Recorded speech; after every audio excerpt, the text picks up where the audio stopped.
Ini adalah pertemuan yang ketiga sekaligus yang terakhir di dalam seri pembahasan tentang ibadah ini. Dan seperti biasa, kalau Bapak Ibu sudah saja ada pertanyaan bisa dikirim atau mungkin ke nomor WhatsApp atau ke nomor apa yang sudah diumumkan ya. Sudah juga bisa, oh enggak sih, sudah mesti kirim ke ini ya, ke nomor itu, nanti terus dari panitia bisa tayangkan di Zoom sini sehingga saya bisa jawab. Termasuk pertanyaan-pertanyaan yang praktis mungkin ya. Pertanyaan-pertanyaan yang berkaitan dengan pergumulan saudara di dalam ya menggarap satu pelayanan ibadah yang boleh lebih berkenan dan menyenangkan Tuhan. Mari kita berdoa terlebih dahulu, sekali lagi kita minta pertolongan Tuhan. Tuhan, kami bersyukur Engkau sudah memberkati 2 kali pertemuan, dan di pertemuan yang terakhir ini kami kembali mohon belas kasihan anugerah Tuhan supaya apa yang kami pelajari juga bisa berguna. Tuhan, nolong kami untuk bisa mengaitkannya dengan keseharian kami dan juga di dalam pelayanan yang kami kerjakan. Kami bisa menjadi orang-orang yang semakin aware, semakin sadar akan tantangan zaman di mana kami hidup, dan kami tahu bagaimana kami berespons bukan di hadapan tantangan zaman belaka, tapi terutama di hadapan Tuhan. Terima kasih Engkau memberi kepada kami kesempatan dan berikan anugerah-Mu juga pada malam hari ini, baik kepada hamba-Mu maupun bagi setiap orang yang hadir maupun yang menyaksikan melalui YouTube atau sarana yang lain. Demi Yesus Kristus kami berdoa. Amin. Nah, so dalam pertemuan yang pertama, kita lebih banyak membahas ini ya, secara pertanyaan-pertanyaan praktis seputar apa ini, ibadah, dan kita ada pakai liturgi GRI di situ meskipun kita nggak bahas sampai betul-betul akhir ya, bukan sampai ke benediction. Pertemuan kedua kita lebih banyak bicara tentang musik ya. Ini apa? Maksudnya musik juga satu pembicaraan tersendiri dikaitkan dengan ibadah. Nah, dalam pertemuan ketiga ini saya coba ambil apa ya, sedikit interaksi dengan bahan dari James Smith ya, dari buku Imagining the Kingdom. Saudara tahu dia tulis ada ini ya, seri buku liturgi gitu, semuanya bagus. Dan ini adalah salah satunya ya, Imagining the Kingdom, dengan subtitle bagaimana worship itu works, bagaimana ibadah itu bisa bekerja gitu. Insightful maksudnya, dan hari ini saya kepingin ini ya Pak, interaksi dengan satu bagian ya di dalam buku itu diberikan judul ini ya. Memang ini agak konteksnya sudah agak lewat, tapi still di dalam zaman kita sekarang masih tetap relevan ya, meskipun secara pengamatannya ini sudah lampau ya. Itu dia bicara tentang iPhoneization of our world, atau dalam kurung our world view ya. iPhoneisasi ya. Gadget ini loh saya, ini gadget ini ya, iPhoneisasi. Ada liturginya juga sih. Ini apa? Seperti kita tahu di dalam dunia ini ada banyak liturgi sih ya. Cuma kita sering nggak sadar gitu bahwa liturgi itu very much present dan sebetulnya membentuk kehidupan kita. Dan yang maksud dengan James Smith dengan istilah liturgi itu ini ya saya apa? Ya ada aspek bodily ritual gitu. Ada aspek bodily ritual. Kalau kita bicara tentang gadget ya, so, tentu kita bisa bicara tentang kontennya juga. Wah, kontennya bisa gak karu-karuan ya kalau kita ngomongin yang benar, yang nggak benar, dan yang salah dan sebagainya. Oh, bisa rumit sekali, tergantung juga kan apa yang kita baca di sini gitu kan ya. Tapi konten itu another persoalan.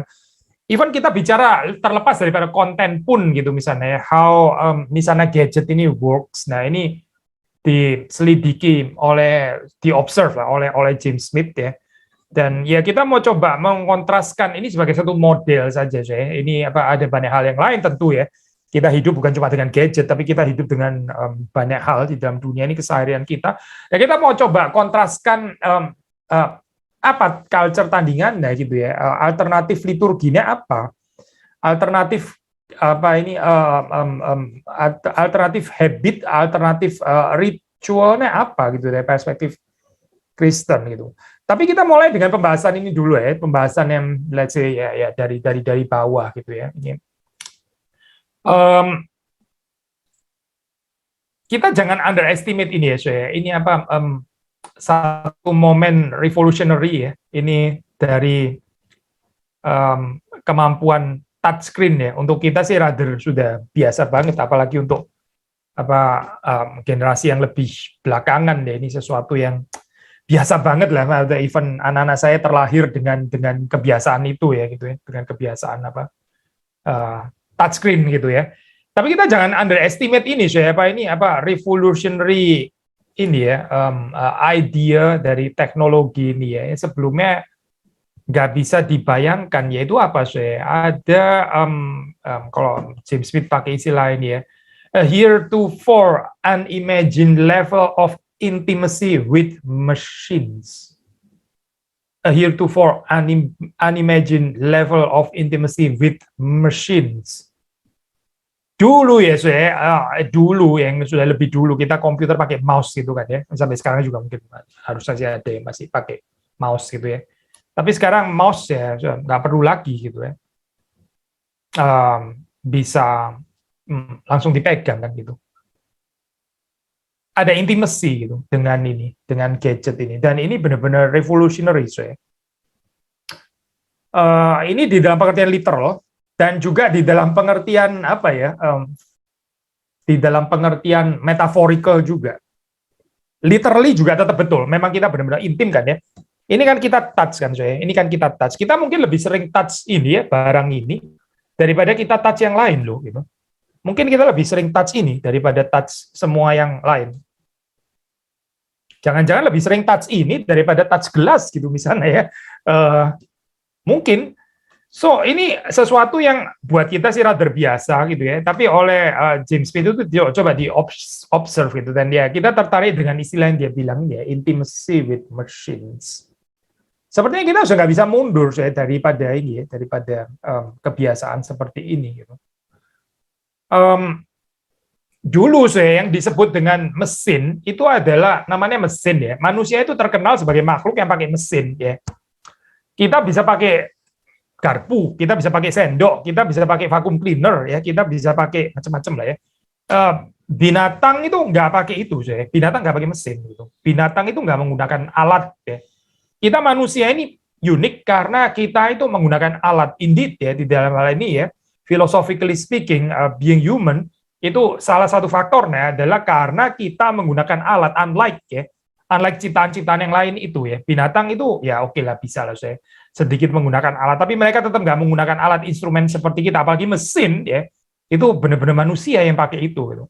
Tapi ya zaman cuma sekedar menggunakan mesin ini sudah agak lewat sekarang bukan cuma menggunakan mesin, tapi kita somehow having fellowship ya, mulai sounds kontras ya, having fellowship with machines.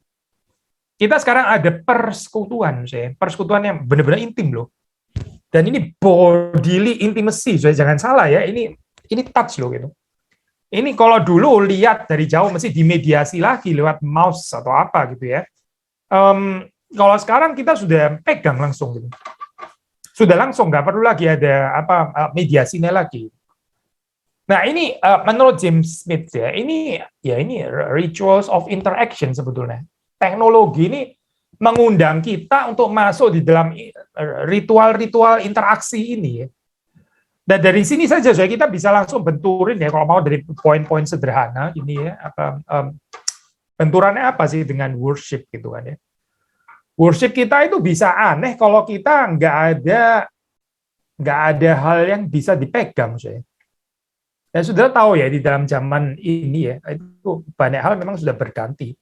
Dulu kita Alkitab ya, kita pegang ini printed form, sekarang ya sudah lagi-lagi pakai ini lagi gitu kan ya. Atau mungkin nggak usah kali ya, sudah biarin pengkhotbah aja yang ngomong, kita tinggal dengar. Kita nggak usah pegang lagi gitu. Pak, Alkitab juga berat. Nah, terus habis itu apa? Buku nyanyian gitu misalnya ya. Buku nyanyian dulu kita pegang, kita buka gitu. Atau warta lah setidaknya ya, warta gitu kalau kita nggak bawa sendiri. Atau kalau bukan disediakan gereja, itu terus kita pegang dan kita sekarang ya kita tinggal lihat screen dan sebagainya. Semuanya jadi berubah gitu.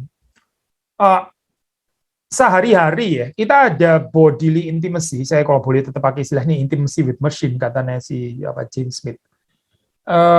Di dalam worship apa ya yang bisa memberikan tandingan ini gitu. Worship kita itu ada touching nggak ya? Apalagi sekarang COVID itu. Tambah nggak berani touching gitu ya, salaman ini apa cuma gini-gini doang gitu. Kalau dulu masih salaman, sekarang salaman pun bisa masalah gitu.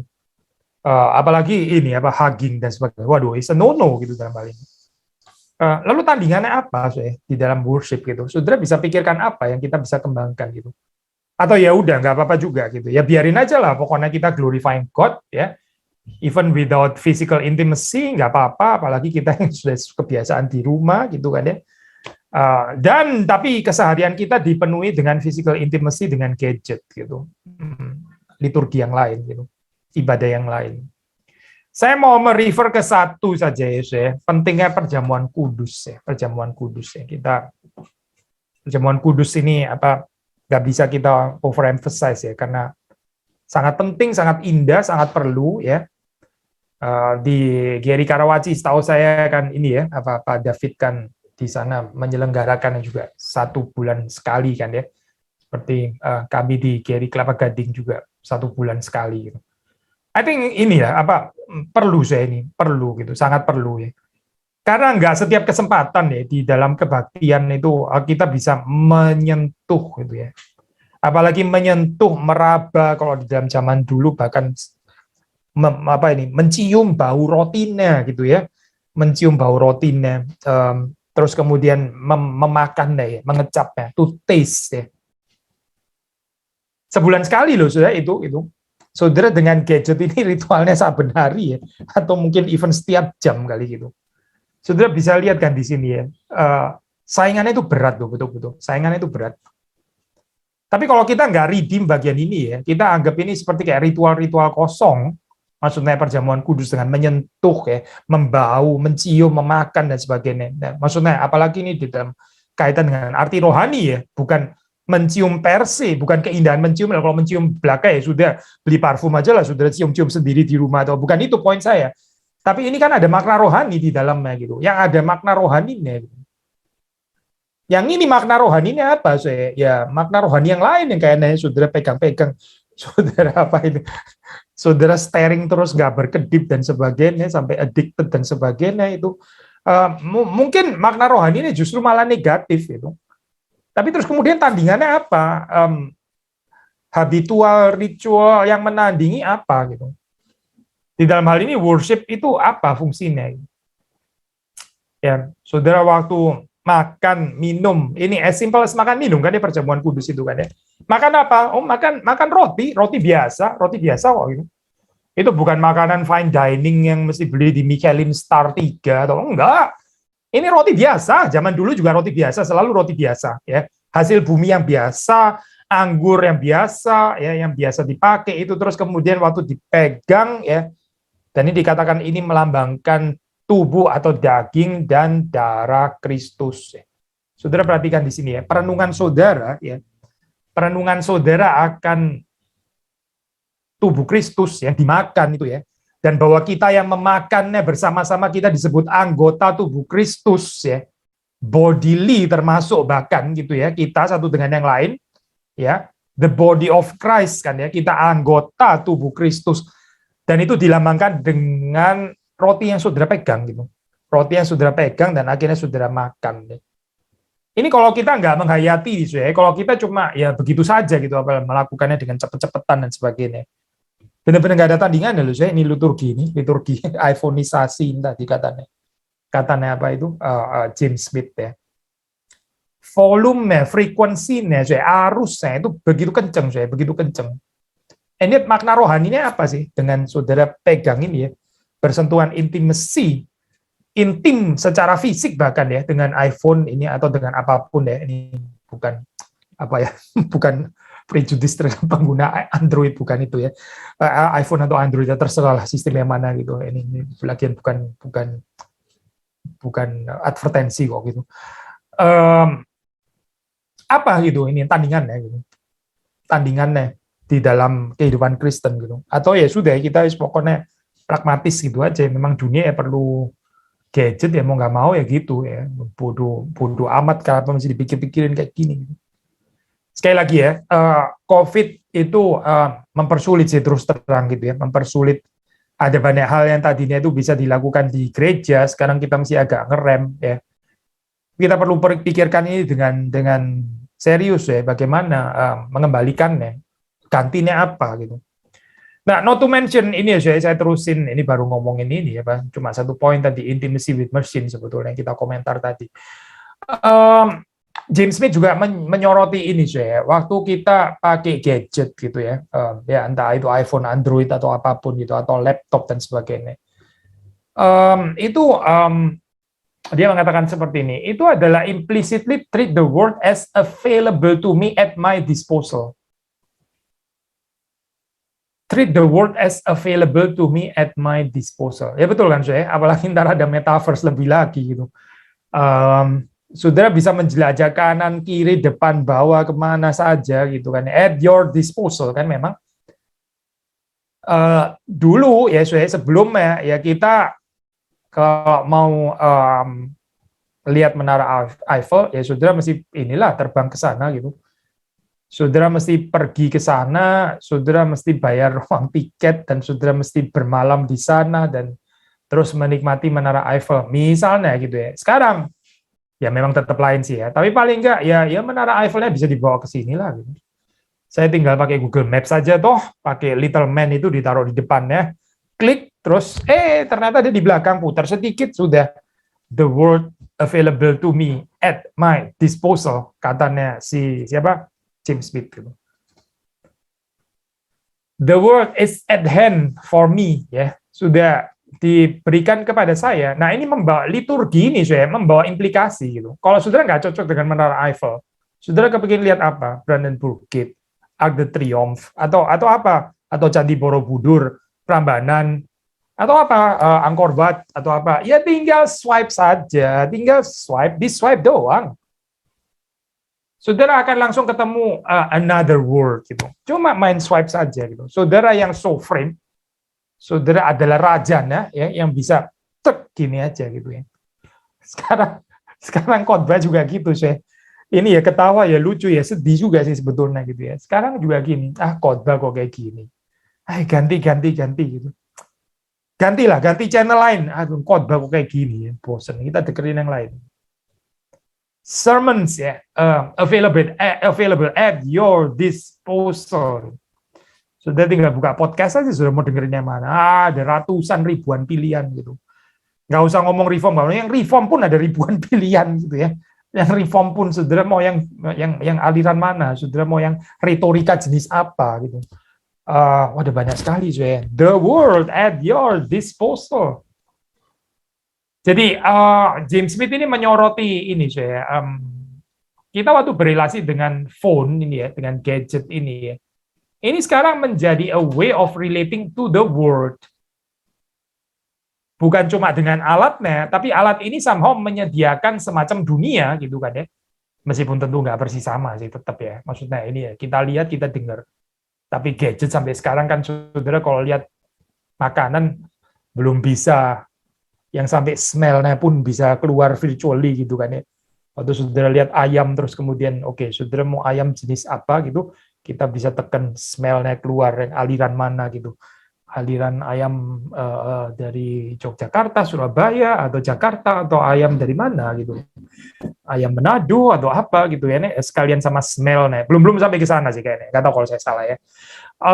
Tapi sudah lumayan lah saya ini indera telinga ya, indera lihat ya, mata, dan your kulit itu sambil swipe itu tadi ada sentuhan-sentuhan sih sebetulnya gitu di dalamnya. Nah ini semacam liturgi sebetulnya saya. Jadi bagi James Smith ya, dengan hadirnya gadget ini ya, yang menghadirkan dunia di depan kita, manusia itu akhirnya expecting, mengharapkan ya the world itu untuk bisa conform dengan pengharapan yang bersangkutan gitu. Sekali lagi ya saya, kita mengharapkan yang kita lihat ini ya, itu conform dengan kita punya wish, kita punya keinginan. Betul kan ya?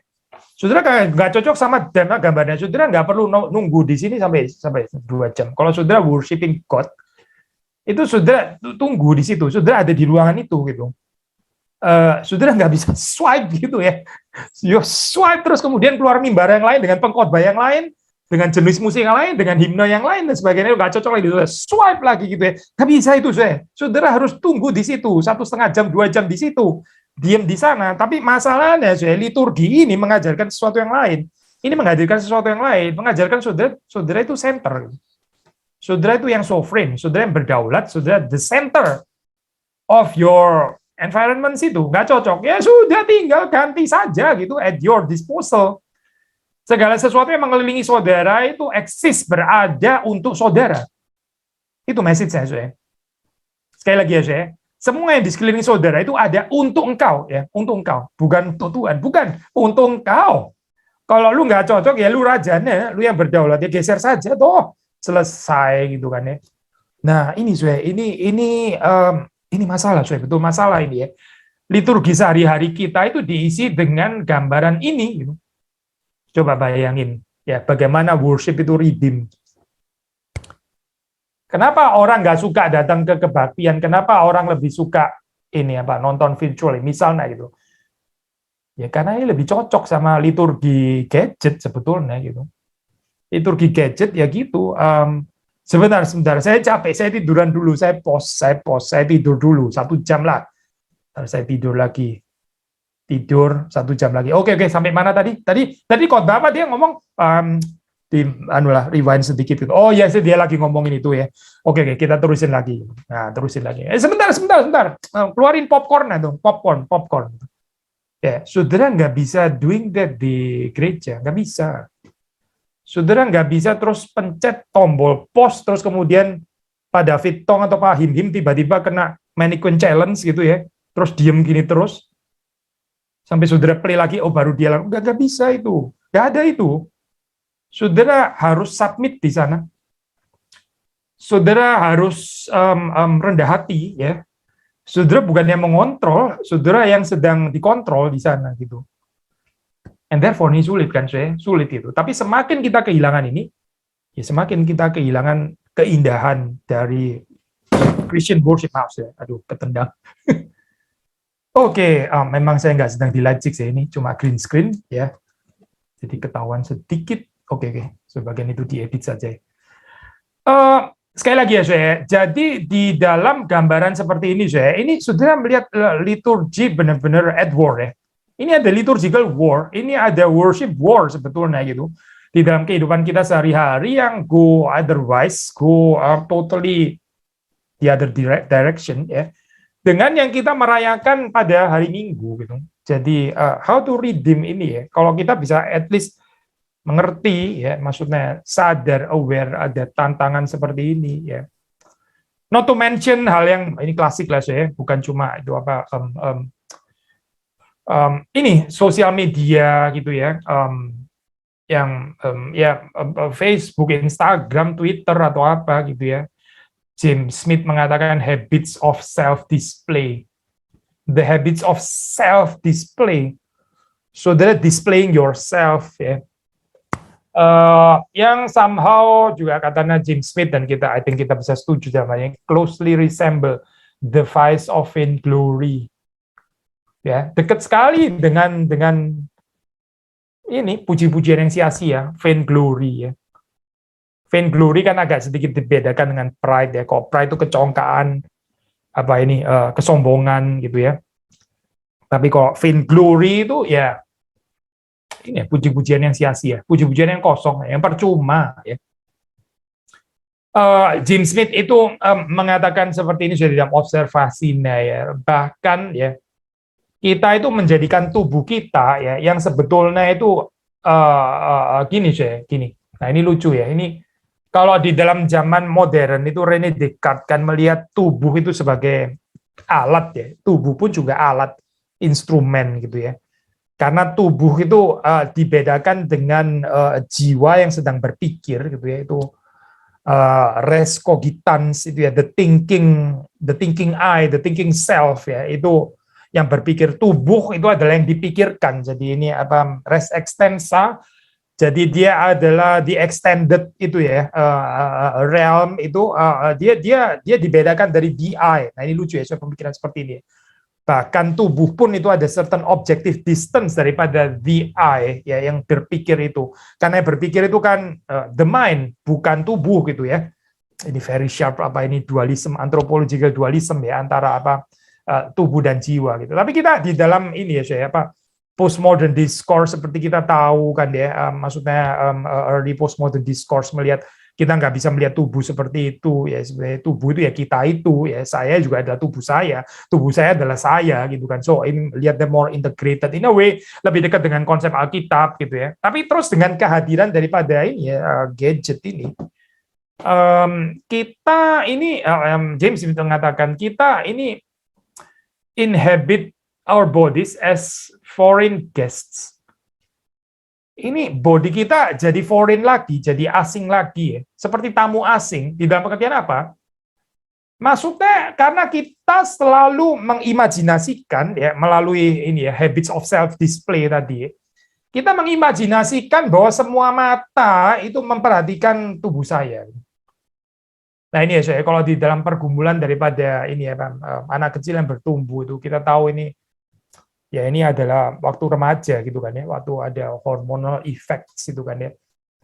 Tubuh remaja itu kan mereka menyadari ya, ada awareness yang lebih bahwa mereka itu adalah bodies ya, tubuh yang ya membuat mereka jadi lebih self conscious gitu. Tipikal apa inilah, tipikal apa itu remaja lah saya, remaja yang conscious dengan penampilan mereka ya. Kalau ada jerawat atau gimana itu masalah, mesti diapain dan sebagainya ya, itu kan tipikal gitu kan. Tapi sekarang kemudian James mengatakan sekarang somehow dengan kehadiran sosial media ini, semua orang itu jadi self conscious seperti anak-anak remaja sekarang gitu. Semua orang somehow jadi remaja. Jadi mengalami krisis ini gitu, krisis seperti kayak all eyes itu ya, semua mata itu memperhatikan saya dan tubuh saya gitu. Tubuh saya. Karena apa? Ya karena ada habits of self display nih ya. Jadi membuat manusia itu sangat ultra self conscious. Self consciousness itu jadi tinggi sekali ya. Saya sedang diperhatikan nih, saya mesti tampil perfect ini kan.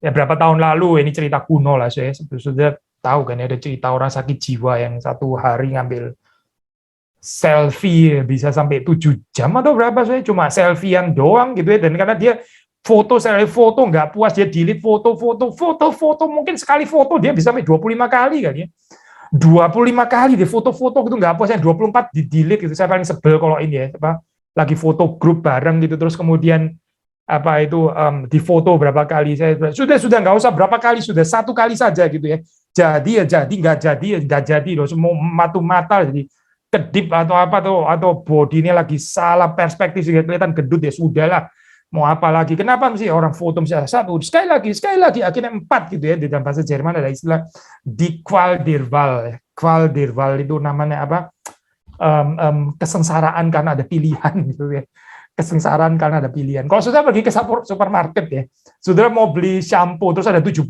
nah itu namanya Qual gitu ya. Kenapa ada 17 itu ya? Yang mana ya ini ya? Kalau ini apa? Ingredientnya apa? Ini khasiatnya apa? Kenapa ini kok harganya kok lain ya? Kira-kira di mana? Mililiternya berapa dan sebagainya? Wah, jadi itu namanya Dikwal gitu. Tapi kalau sudah pergi ke supermarket ya, saya mau beli shampoo ya, ini cuma ada satu Pak, ya sudah, nggak ada Qual ya sudah, lu mau beli atau enggak gitu kan ya? Kalau mau beli ya sudah, yang itu nggak ada lagi pilihan yang lain, nggak ada Qual nggak ada. Ya sudah, cuma pilihan itu. Nah sekarang saya ini ya dengan foto 3 kali 4 kali kita jadi lihat lagi gitu, yang ini oke nggak, oh di sini saya oke, loh tapi kenapa istri saya pas lagi merem di sini gitu ya, akhirnya cari yang sebelah, lu sekarang saya yang merem gitu kan ya, sebelahnya lu ini sudutnya salah, saya kok kelihatan gendut gitu misalnya, terus lihat di sebelahnya ini kenapa anak saya lagi melengos ke sana dan sebagainya, Dikwal ya, Dikwal akhirnya jadi rumit ya saya ini hidup self conscious ya, center of the universe.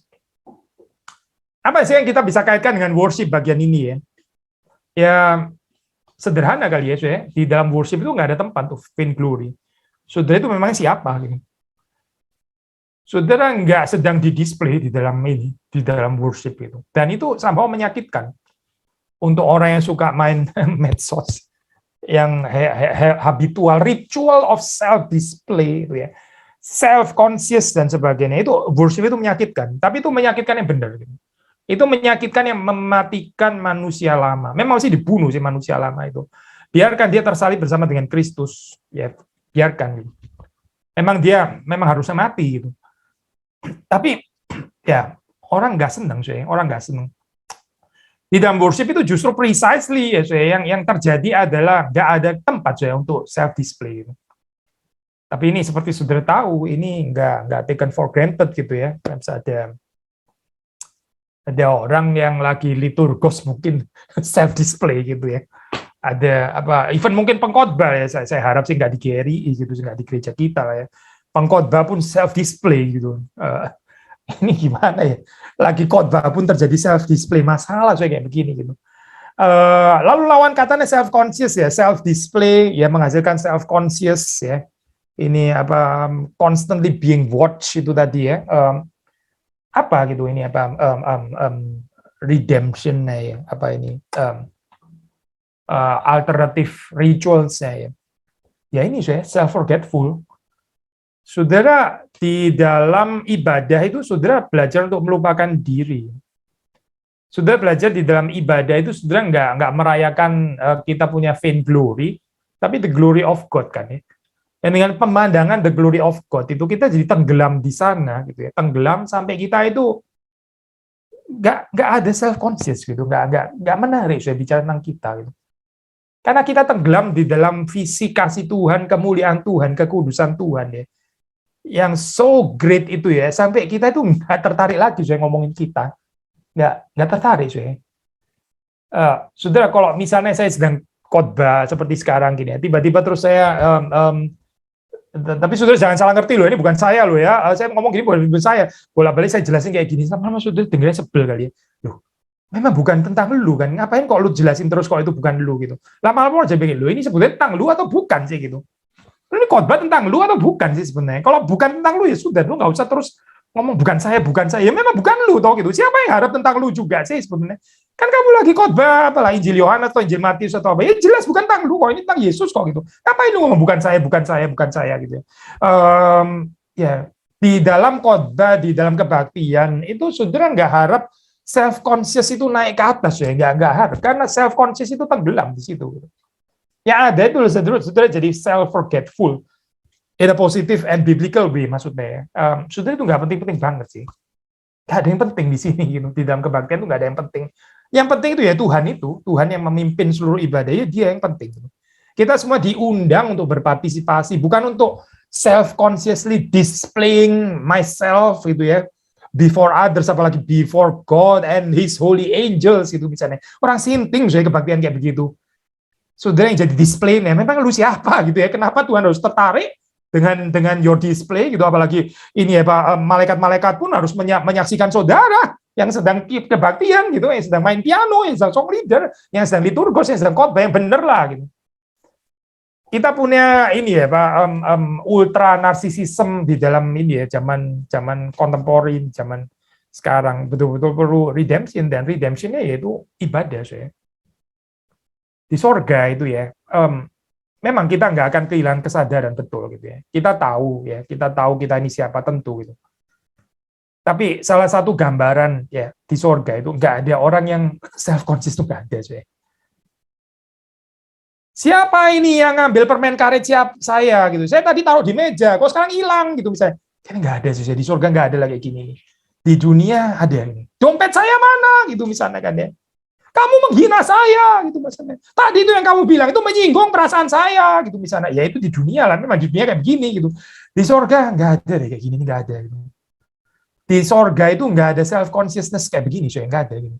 Yang ada itu kita semua tenggelam di dalam cinta kasih, tenggelam di dalam visi kemuliaan Tuhan, kekudusan Tuhan, dan kita akan melupakan diri kita gitu. Self forgetful ya.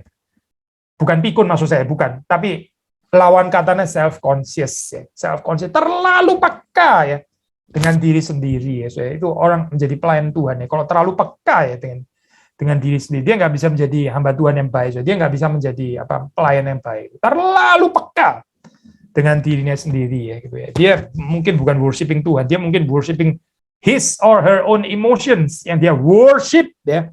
Nggak bisa disinggung pun ya, saya nggak bisa kecoret sedikit, nggak bisa. Wah, karena itu adalah objek worshipnya dia gitu. Masalah ya, saya ini apa pelayan kayak begini ini masalah bener gitu. Repot bener nggak bisa ngomong sama orang seperti ini, saya ngomongnya masih mikir 5 menit ya. Saudara ngomong mikir 5 menit, saya bergumul, Tuhan tolong supaya saya ngomong jangan dia tersinggung. Setelah saudara tunggu 5 menit, saudara ngomong tersinggung juga gitu ya, tetap tersinggung juga. Ya memang dia emosinya Tuhan sih soalnya gitu. Repot ya saya. Kita kalau pelayanan seperti ini, pertanyaan bersama dengan orang ini, kalau diri kita seperti itu, I think kita nggak bisa menjadi pelayan Tuhan yang baik di dalam ini, di dalam ibadah. Karena ibadah itu apa? Ibadah itu saudara nggak penting. Yang penting itu Tuhan. Saudara itu bukan siapa-siapa. Kita ini bukan siapa-siapa. Kita sedang menghargai Tuhan di sini. Jadi nggak ada self display di dalam ibadah ya. Tapi saudara perhatikan ya. Ini nih. Liturgi sehari-hari kita gini ya, constant self display, constant. James bahkan mengatakan di rumah pun ya saya, di rumah pun. Nah ini menarik ngomongin rumah saya. Di rumah pun juga ada shift ya, shift. Dulu saya zaman dulu, nah ini bukan James Smith ya saya, ini penyelidikan daripada scholar yang lain. Dulu zaman dulu ya saya itu tahun 1700 gitu kali ya, 1800 ya, belum ada television. Itu ruang tamu saya itu fokusnya itu adalah kamin saya perapian gitu, apalagi kalau di winter ya tentu bukan di summer ya, kalau di summer fokusnya kamin ya itu kacau lah gitu ya, di winter gitu misalnya ya, itu fokusnya itu ya tempat perapian ya kalau sudah melihat desain-desain yang gitu, itu fokusnya di sana. Ini sebelum ada televisi, tapi begitu televisi masuk saya itu menggantikan posisinya. Sekarang televisi yang take over nih. Sekarang living room itu ya, pusatnya itu ya, liturginya living room itu ya, fokusnya itu ya, mimbarnya ya, altarnya ya, altar living room itu TV sih, TV gitu. Nggak mungkin living room itu terus kemudian fokusnya itu adalah vas gitu misalnya, kayaknya enggak sih, vas, lukisan gitu misalnya, ya enggak lah gitu. Fokusnya living room itu tertuju kepada satu titik yang namanya TV itu, television ya. Ya sekarang juga masih television, ada Netflix, ada apa, kayaknya still television gitu. Dulu DVD dan sebagainya juga masih television gitu ya. Apalagi sekarang orang bisa langganan macam-macam dan seterusnya television gitu. Nah sekarang mulai agak di center. Sekarang kayaknya bukan televisi lagi. Sekarang somehow fragmented karena orang bisa punya channelnya masing-masing di sini gitu. Rumit ya saya waktu kita mikirin ini ya, pergerakan seperti ini ya. Ini perlu diobserve ya, perlu diobserve. Karena kita mau ibadah kita itu betul-betul menjawab ini ya. Ini contemporary problems ini. Jangan cuma ngomong Yesus adalah jawaban. Ya iyalah Yesus jawabannya, but do you understand the question? Pertanyaannya gitu. Pertanyaannya dulu dong, pertanyaannya apa? Yesus is the answer. Benar. Yesus is always the answer, benar. Tapi questionnya apa gitu? Dan bagaimana kita relate the question to the ultimate answer, who is Jesus itu? Bagaimana? Ya, ini kan kita perlu bicarakan gitu.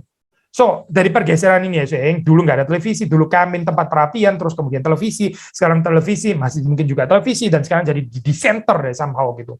Setiap orang ada televisinya masing-masing ya. Tapi yang dikatakan James Smith ini, nah kita balik tadi, James Smith mengatakan ini, dulu home ya, home itu adalah tempat di mana you paling tidak ya, itu you can forget yourself itu. Kamu itu nggak in constant display at your home. Jadi kalau orang in constant display itu ya bisa self consciousness tinggi, perhaps juga restlessness ya, ambisi yang gak karuan untuk selalu perfect di dalam penampilan dan sebagainya. And waktu orang masuk rumah itu dia aman sih. Tapi sudah perhatikan ya, James mengatakan sekarang rumah pun juga jadi self display. Orang sekarang mau foto-foto rumah juga sih, mulai gitu. Orang mulai masukin sekarang di Instagram living room-nya dia, kitchen-nya dia, ya toiletnya dia bahkan gitu kan ya. Rumah pun sekarang di-invade ya. Sekarang jadi ini ya, sosial media ini jadi ubiquitous gitu, di mana-mana ya. Dan akhirnya manusia tuh nggak bisa escaping ya, istilah yang dipakai ini ya. James Smith, nggak bisa escaping the game of self-consciousness, nggak bisa.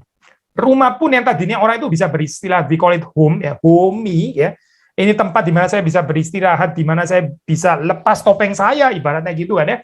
Saya jadi bisa being myself, ya, purely myself with my vulnerability, dengan semua kelemahan, kerapuan, kekurangan saya. Sekarang pun ya, juga at constant display, ya. Constantly. Kita sendiri rasa aware, rumah saya pun jadi disoroti gitu. Saya pernah tinggal ini ya, saya di Belanda. Di Belanda itu menarik itu, ada satu kebudayaan yang buat saya baru ya pada saat itu. Saya sebelumnya pernah tinggal di Jerman gitu, rumah di Belanda itu saya itu kordennya dibuka, itu saya nggak biasa banget saya dengan kebudayaan seperti itu ya, especially kalau itu di lantai satu saya, jadi itu kordennya dibuka gitu ya, di call it itu ya eksibisionis gitu ya, eksibisionis ya. Saya nggak tahu, saya tinggal di sana cuma 2 tahun, saya nggak bisa menilai terlalu banyak, tapi buat saya kind of menarik aja sih ya. Kalau di Jerman sih itu nggak oke sih kayak begitu. Mungkin tempat-tempat lain juga kali ya. Itu rumah ya jadi tutup ya saya. Pakai korden. Kalau ini enggak, saya kordennya dibuka gitu ya. Termasuk kalau malam-malam nyalain lampu ya kordennya dibuka juga. Jadi orang jalan di luar terus bisa lihat tuh di dalam tuh lagi ngapain, lagi nonton TV, kita lihat semua saya di dalam tuh ngapain. Tentu kamarnya enggak lah ya. Kalau kamarnya sih enggak, apalagi toilet ya enggak lah saya. Kalau toiletnya juga dibuka juga dinyalain lampu ya itu gila lah kayaknya. Enggak sampai toilet sih ya. Tapi paling enggak living room ya gitu. Jadi kita bisa lihat dari luar gitu. Ini ya ini menarik ya. Kebudayaannya seperti itu ya. Di Singapura ya itu ada kebiasaan pintu itu dibuka sih. Pintu itu dibuka. Ya, jadi orang memang bisa lihat gitu. Orang bisa lihat dari ini, tinggal di unit apartemen. Pintu dibuka, jadi yang di luar bisa lihat ke dalam gitu. Maksudnya waktu lewat ya bisa lihat dalam. Karena pintu dibuka, itu common gitu ya, lumayan common gitu. Di Jerman setahu saya enggak sih ya, pintu nggak dibuka kayak begitu ya, pintu tertutup lah gitu. Bukan dibuka kayak begitu, kalau dibuka agak aneh gitu ya, itu ntar bisa dimasukin orang atau gimana, atau lagi ada pindahan atau apa ya, ditutup. Jadi setiap tempat kayak ada lain-lainnya gitu ya. Tapi poin yang kita mau katakan adalah seperti ini ya, saya. Ini apa tempat yang namanya rumah ini ya. Sekarang dengan kehadiran sosial media itu juga jadi under pressure untuk constantly ada awareness, kesadaran bahwa kita ini being on display. Kita ini terus-menerus di display gitu ya. Dan ada certain competition untuk jadi cool ya. Kita dan rumah kita gitu ya, yang dipamerkan itu ya. Jadi ada kompetisi untuk jadi cool gitu, dan James terus melanjutkan di sini, saya kutip ya, more pointedly ya, ini she loses any orientation to a project. Ini menarik saya kaitan ke sini ya, constantly being on display, kompetisi for coolness dan sebagainya membuat manusia itu orientasi untuk proyek ya itu jadi hilang. Karena apa saya? Karena, nah ini kalimat yang menarik ya, self-consciousness is the end of teleology. Self-consciousness itu adalah akhir daripada hidup yang ada tujuannya. Nggak ada proyek, nggak ada yang bisa dikerjain. Ya. Yang penting adalah bagaimana saya ini kelihatan nice, bagaimana saya kelihatan cool, dan itu certainly bukan proyek lah, saya bukan lah gitu. Yang paling kacau adalah ini sekarang jadi proyek masalahnya. Jadi proyek gitu ya, jadi proyek being cool, tampil cool ya, kelihatan keren dan seterusnya gitu ya, membuat manusia itu akhirnya di dalam pressure ini gitu, entah dia sadar atau nggak sadar. So lawan katanya apa sih? Lawan katanya apa? Ini antidotnya apa ya? Ya liturgi kita ya. Seharusnya waktu kita masuk ke dalam tempat ibadah ya, kita harusnya ngalamin rest through rest itu sih. Sunday worship ya, ini hari Sabat ya. Saudara itu harusnya restful gitu. Restful di dalam pengertian ini apa? Gak harus on display. Tapi ya sudah, tapi kegiatan gereja sekarang ya, masuk YouTube juga, termasuk ini nih malam ini on display lagi. Termasuk saya ini ya, saya cari foto ini ya, background yang ya kalau bisa nice lah. By the way ini saya Nikolai Church di Leipzig, tempat yang Bach apa itu pernah tinggal di sini tadi waktu saya ketendang. Nah jadi kayak begini saya ketahuan palsunya. Ini not nice, not cool, ini not cool, mesti dibalikin lagi supaya look cool. Saudara nangkep nggak sih persoalannya sekarang ini? Atau saya ganti aja gini ya. supaya agak sedikit vulnerable. Tada, green screen, ya nggak ada apa-apa sih di sini gitu. Ini yang lebih realistik, but not beautiful ya, saya. Not cool, nggak cool ini. Tadi loh yang Nikolai Church itu, gerejanya Johann Sebastian Bach, lebih bagus gitu, ada organnya meskipun agak kecil di atas. Ini apa? Cuma green screen kayak begini ya. Saudara nangkep kan problemnya sekarang gitu. Gereja pun juga under sorotan, saya. Gereja pun juga under kegiatan-kegiatan gereja juga under sorotan sekarang gitu. Constantly being watched, dan kalau kita nggak betul-betul memberikan diri kita itu dibebaskan oleh kuasa Injil, ini serius ya by the way, ya, dibebaskan oleh kuasa Injil, ya, dan ya pelayanan kita itu jadi jaim, gereja jadi jaim gitu. Belum lagi kalau hitung-hitungan viewers saya gitu, berapa tadi, berapa yang nonton, berapa gitu. Lebih banyak mana saya minggu lalu gitu, lebih banyak mana sama pengkhotbah lain, lebih banyak mana sama gereja lain. Belum lagi tambah itu lagi, saya tahu lebih rumit lagi akhirnya gitu. Nangkep gak saya persoalannya gitu. Akhirnya gereja tempat kita itu boleh istirahat ya, tempat kita itu boleh restful gitu ya, benar-benar kita nggak constantly being watched. Sekarang pun masuk ya, tetap being watched, tetap kok gitu. You are still on display, you cannot escape. Saudara sadar nggak ya ini ya? Bukan berarti kita solusinya, aduh, nggak usah pakai YouTube lagi lah mulai sekarang. Bukan itu, saya. Bukan itu tentu solusinya. Tapi sudah menanggapkan problemnya gitu. Kalau kita nggak hati-hati, kita bisa benar-benar menyembah dewa baru loh, saya ini gitu. Dewa apa, saya? Dewa being watched nicely. Gitu. Dewa, ayo tampil yang rapi dan cool ya. Dan ini kita sembah gitu.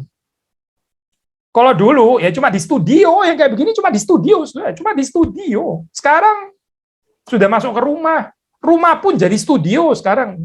Sekarang sudah masuk ke gereja, gereja pun jadi semacam studio sekarang. Yang kita penuh dengan awareness, self conscious, ini dilihat orang loh, lihat orang loh.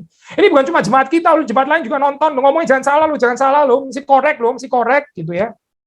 Repot nggak sih saya hidup di dalam zaman seperti ini? Constantly being watched. Ini waktu James Smith tulis buku ini ya, ini belum ada COVID, saya belum zaman lah. Ini kan baru 2 tahun terakhir ini Pak, gereja yang pakai Zoom dan YouTube dan sebagainya. Ini kan baru terakhir aja kayak gini. Ya, oke dulu ada sih beberapa gereja yang seperti itu ya, live stream. Tapi sekarang kan menjadi satu gambaran yang biasa gitu. Pertanyaannya sederhana. Bisa nggak saya gereja menjadi a home di mana kita ini rest, di mana kita ini nggak perlu ada self consciousness awareness bahwa kita ini sedang diperhatikan. Semua mata sedang menyoroti kita gitu ya. James Smith mengatakan, perhatikan di sini ya, melalui sosial media, every space, setiap tempat itu jadi space of mutual self display. Semua tempat saya, bahkan gereja ya. James Smith nggak bahas gereja sih waktu itu, again belum COVID gitu. Tapi kalau dia tahu kayak gini ya, ini sama profetik juga, saya tetap berlaku. Even gereja pun sekarang nggak bisa jadi rumah. Jadi mutual self display kalau kita nggak hati-hati. Dia bilang ini every space jadi a kind of visual echo chamber. Visual echo chamber. Sudah tahu echo chamber kan ya?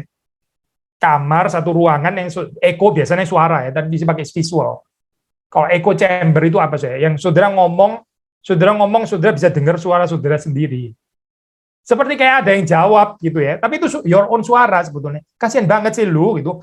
Lu pikir ada yang ngomong sama lu? Bukan, tuh suara lu sendiri kepantul sebetulnya. Kamu itu sedang ngomong-ngomong sama dirimu sendiri. Gitu. Nah ini visual echo chamber ya, visual echo chamber. Saudara yang nampil gitu ya, saudara yang post, terus saudara lihat di Facebook, yang lihat yang kagum ya saudara-saudara sendiri gitu. Lu kagum-kagum sendiri sama foto-foto lu sendiri ya. Nih kalau di dalam dunia akademis ya, orang tulis jurnal, orang tulis artikel, ya jurnalnya terbit ya, yang dibaca tulisan saya dulu dong. Tulisan saya dulu. Tulisan orang lain saya nggak tertarik. Oh, saya bisa tulis bagus gitu juga ya. Wah, lumayan tajam loh saya tulisnya gitu ya. Kasihan deh lu gitu. Lu tulis-tulis sendiri, lu mikir-mikir sendiri, lu kagum-kagum sendiri, lu dapat berkat sendiri gitu. Dari siapa? Dari saya. Ini sedikit mirip kayak Mr. Bean yang waktu hari Natal dia kirim kado Natal untuk dirinya sendiri. Karena nggak ada yang kirim kado Natal itu. Jadi dia kaget sendiri, surprise sendiri. Waktu dia buka mailbox, ada kado Natal untuk siapa? Untuk saya. Dari siapa? Oh, ternyata dari saya. Saya dapat dari saya gitu kan ya. How cool gitu ya. Ya inilah, ini visual echo chamber namanya saya. Alangkah kacau nih saya kalau gereja jadi visual echo chamber, kacau loh saya. Gereja itu nggak harusnya jadi visual echo chamber. Gereja itu harusnya jadi semacam window ya, orang itu bisa melihat kemuliaan Kristus. Semacam window saya untuk orang itu bisa melihat kemuliaan Kristus, bukan jadi visual echo chamber, bukan. Constantly being watched, dan yang nonton kita, yang ditonton juga kita juga, yang kagum kita, yang heran kita, yang persiapan juga kita. Kasihan bener ya ini gereja kalau sudah seperti ini. How to redeem our liturgy di dalam keadaan seperti ini ya. Di dalam zaman yang ultra narsisistik kayak begini ya. Yang even sudah dianggap seperti kayak lumrah, biasa ya. Lalu fungsinya liturgi kita itu apa gitu. Ya ini saya, lawan katanya semua ya. Nggak ada self display di dalam ibadah. Di dalam ibadah nggak boleh ada display self, mutual self display. Nggak boleh jadi visual echo chamber, nggak boleh gitu. Ini bukan visual echo chamber, bukan. Orang waktu di dalam ibadah itu harusnya itu melihat kemuliaan Tuhan, bisa mengintip, mencicipi ya. Sorga itu kita nggak ngintip lagi, kita melihat muka dengan muka jelas banget. Tapi di sini ini only for taste, makanya kita bilang mencicipi, saya mencicipi. Mencicipi apa saya? Ya ini mencicipi pemandangan kemuliaan Tuhan. Alangkah indahnya saya kalau kebaktian kita bisa bebas dari visual echo chamber, ya, dari self consciousness, dari apa constantly being watched dan seterusnya ya. James Smith mengingatkan di dalam zaman kita sekarang kita ini no longer seen doing something ya. We are no longer seen doing something, but we are doing something to be seen. Sedikit permainan kata ya, saya. Di dalam zaman kita sekarang, kita tidak lagi terlihat melakukan sesuatu, seen doing something, tapi kita doing something, kita melakukan sesuatu untuk dilihat. Ya, kita melakukan sesuatu untuk dilihat. Ya. Ovid ya kalau nggak salah pernah menulis, saya juga agak lupa saya. Orang datang ke teater sebentar ya, saya cari kutipannya sebentar di internet. Ovid apa? Teater itu orang apa? Ada bahasa Latin ya by the way. Orang itu datang to see and to be seen. Sebentar ya, saya search persisnya. Mereka itu not merely to see but also to be seen ya. Ovid ya, as early as Ovid. Jadi di dalam apa ini, di dalam teater ya, orang itu datang bukan hanya untuk melihat tapi juga untuk dilihat juga. Maksudnya apa saya? Ya dia pakai pakaian yang keren gitu ya. Menunjukkan status sosialnya. Ya teater adalah tempatnya, bukan cuma tempat untuk melihat, tempat untuk dilihat juga gitu. Ya, as early as penulis klasik ini, Ovid. Tapi ini di dalam zaman kita sekarang ya kayaknya lebih edan lagi ya. Mungkin to see-nya sudah hampir nggak ada lagi. Lebih to be seen kali dalam hal ini ya. So, kita berurusan dengan gambaran dunia yang seperti ini, dan pertanyaannya sekali lagi ya, sudah itu apa, bagaimana gereja itu menjawab ya dengan kehadiran melalui liturginya, melalui apa elemen-elemen di dalam liturgi gitu ya. Apa yang kita bisa garap ini liturgical war, ada worship war, dan kita better tahu saya sadar dengan kontras ini ya.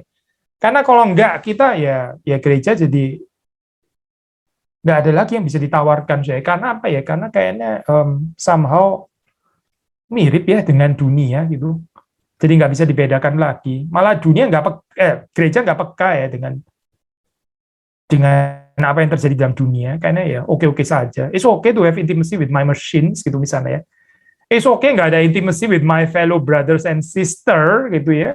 Kita nggak miss apa-apa. Tapi kalau kita nggak ada ini aja, langsung kita call it detox gitu kan ya. Tapi kita sudah detox berbulan-bulan, nggak ketemu saudara seiman, kita nggak sadar kalau itu detox gitu. Kita kayaknya nggak merasa itu detox, kita merasa itu biasa-biasa saja gitu ya. Something is very wrong kan saya di dalam keadaan seperti ini ya. Mungkin saya mengakhiri dengan kalimat negatif ya, karena kita ya memang ini apa observasi dari bawah ya. Terus kemudian menjawab bagaimana liturgi itu seharusnya ini kan apa menjawab kebutuhan ini ya. James Smith mengatakan ini ya, dengan keadaan seperti ini, jadi seperti ada tesis bahwa the most significant feature of person is watchableness. Watchableness. Ya, kamu itu personalitasnya kuat, kamu itu truly pribadi ya, truly personal ya. You bukan impersonal, tapi you personal gitu ya. You punya kepribadian kalau apa sih? Kalau kamu itu watchable. Kalau kamu itu layak ditonton gitu. Kalau kamu nggak layak ditonton, ya kamu kayaknya impersonal, kamu kayaknya kepribadiannya lemah. Jangan-jangan kamu nggak berkepribadian. Kenapa? Karena kamu nggak watchable. Kamu nggak watchable. Gereja saya waktu hadir ya, harus bisa counter tesis celaka ini. No, to be human itu bukan to be watchable ya, bukan itu. Itu nggak ada dasarnya di dalam Alkitab ini. Lalu kita dari tesis ini aja saya sederhana gitu. To be human is to be watchable. Apa sih kontranya gitu? Counternya apa dari gereja? Gitu? Kalau sudah kaitkan dengan worship ya, sudah bisa pikirkan apa? Gitu? Pertama saya, di dalam worship ya, kita nggak sedang di watch gitu, nggak. Kita bukan datang untuk di watch gitu, bukan. Ini nggak ada self consciousness seperti itu. Kita bahkan datang juga bukan mau watch. Ini bukan tentang watching, saya bukan gitu. Jangankan being watched, watching pun juga tidak. Lalu apa saya? Kita participating.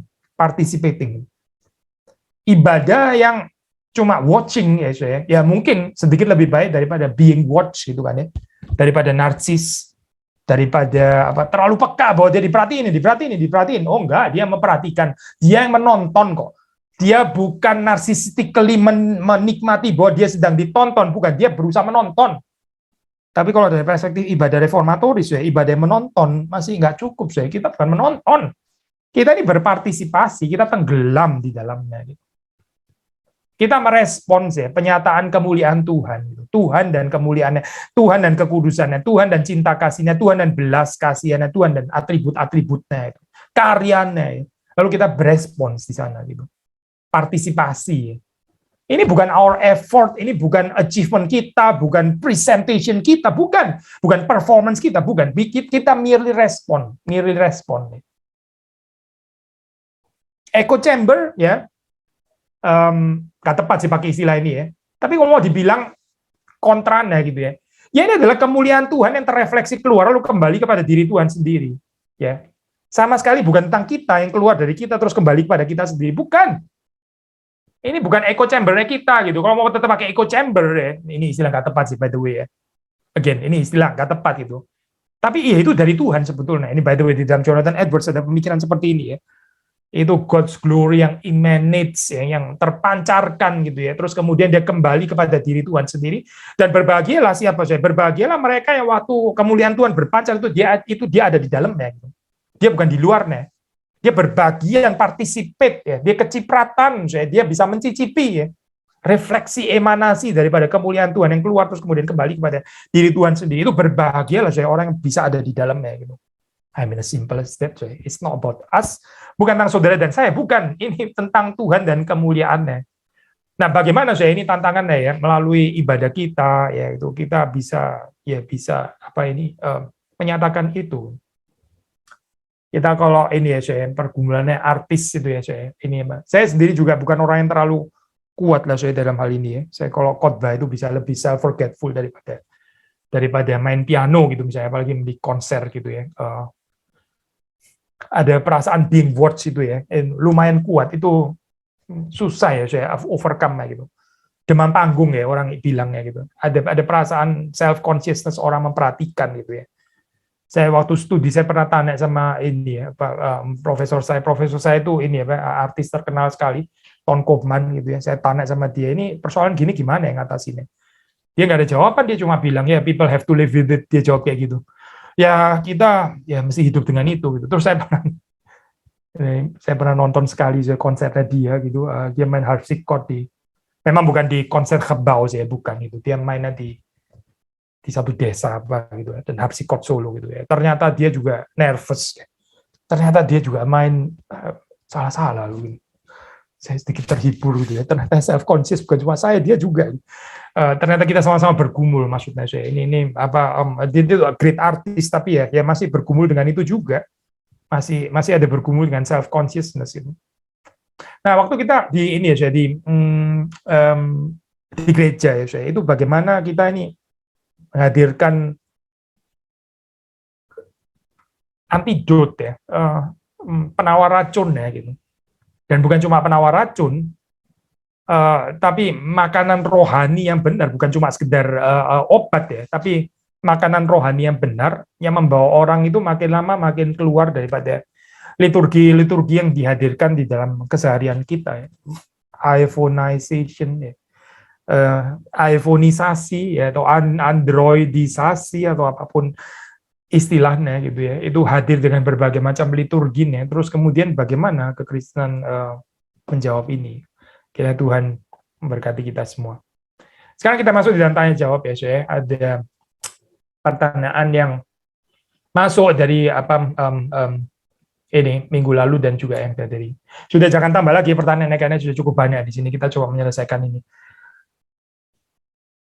Liturgis memiliki fungsi sebagai apa? Jika sebagai imam, mengapa menghadap ke jemaat dan tidak menghadap salib? Ya begini, saya sebetulnya waktu kita membicarakan tentang kur, mungkin saya kurang lengkap kali bahasa ya. Gini, kur itu kan kita sudah bicara ya. Kur ada saat di mana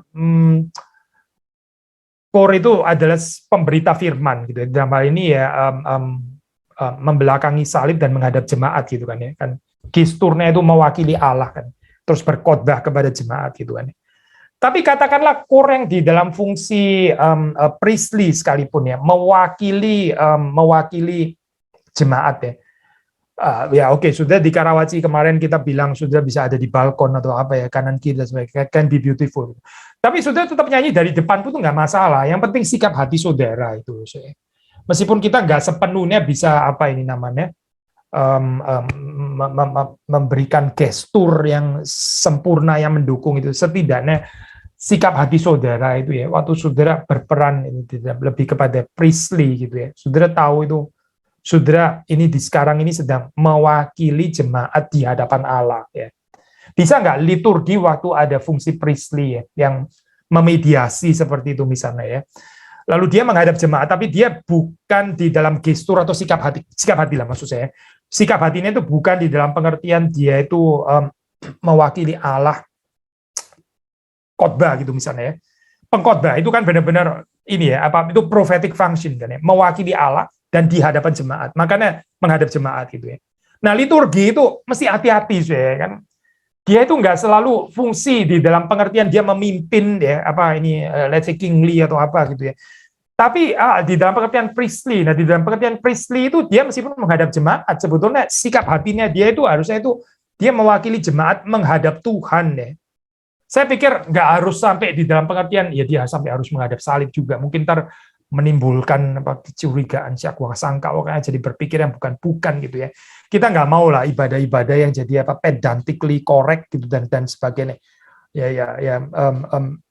Nggak harus seperti itu ya, tapi paling nggak ada satu kesadaran gitu, bahwa ya saudara bukan pengkhotbah misalnya gitu ya, saudara nggak sedang menjalankan fungsi profetik misalnya gitu, atau at least ada saat-saat di mana saudara mesti aware bahwa saudara menjalankan fungsi priestly misalnya, yang terutama sekali ya waktu memimpin doa syafaat itu kan jelas-jelas priestly function kan ya. Nah, saudara memimpin jemaat ya, saudara mengajak jemaat untuk menghadap Allah gitu.